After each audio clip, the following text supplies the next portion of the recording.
আমার ছোট ভাই আমার বউকে দেখতে পারবে কি? অনেক সুন্দর প্রশ্ন। আমাদের সমাজের মানুষ মাহরাম এবং নন মাহরাম বুঝে না। অনেক আছে যারা অড বুঝে না যে মাহরাম কি নন মাহরাম কি, আর অনেকে আছে অড বুঝার পরও বুঝে না যে কে মাহরাম আর কে নন মাহরাম।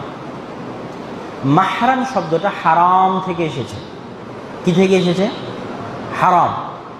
মাহরাম মানে যার সাথে আপনার বিবাহ বন্ধনে আবদ্ধ হওয়া হারাম, সে আপনার মাহরাম। কথাটা বুঝে যান। মাহরাম শব্দটা কি থেকে এসেছে? হারাম থেকে। যার সাথে আপনার বিবাহ হারাম সে আপনার মাহরাম। বাপের সাথে মেয়ের বিবাহ হারাম, মায়ের সাথে ছেলের বিবাহ হারাম, খালার সাথে বোনের ছেলের বিবাহ হারাম। যার সাথে আপনার বিবাহ হারাম সে আপনার মাহরাম। আর প্রত্যেক যার সাথে আপনার বিবাহ হালাল সে আপনার মাহরাম নয়। আপনার ভাইয়ের বউ আজকেই যদি আপনার ভাই তালাক দেয়, আপনি বিয়ে করতে পারবেন? 100 বার পারবেন।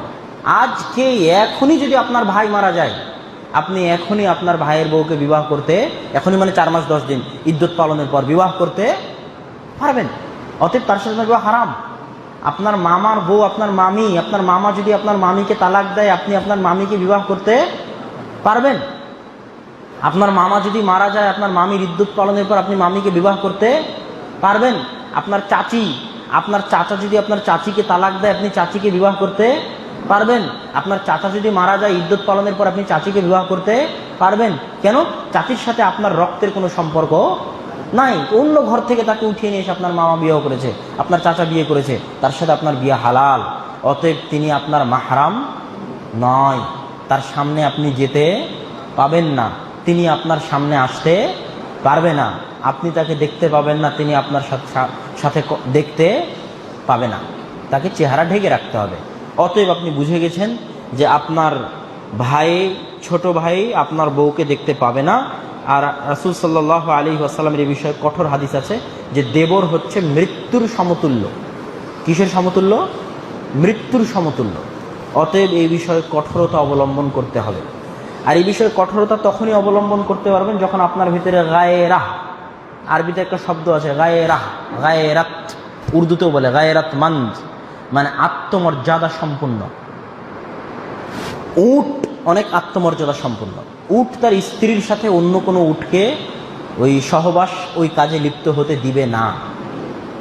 আর শুকুর তার নিজে যে এখনই পায়খানা করলো, ওই পায়খানায় এখনই শুকুর চেটে চেটে খাবে, কোনো আত্মমর্যাদা নেই। এই জন্য যারা শুকুরের গোস্ত খায়, ইবনে হাজাম বলতেছে, অনেক বড় আলেম, যে যারা শুকুরের গোস্ত খায় তাদের মধ্যে দিয়াতা, বেপর্দা, কোনো আত্মমর্যাদা থাকে না। যারা চিরজীবন শুকুরের গোস্ত খাইছে, ওর বউকে যদি ওর সামনে কেউ জেনা করে, ওর শরীরের মধ্যে কোনো আত্মমর্যাদা কাজ করবে না, কেন এটা আত্মমর্যাদার বিষয়।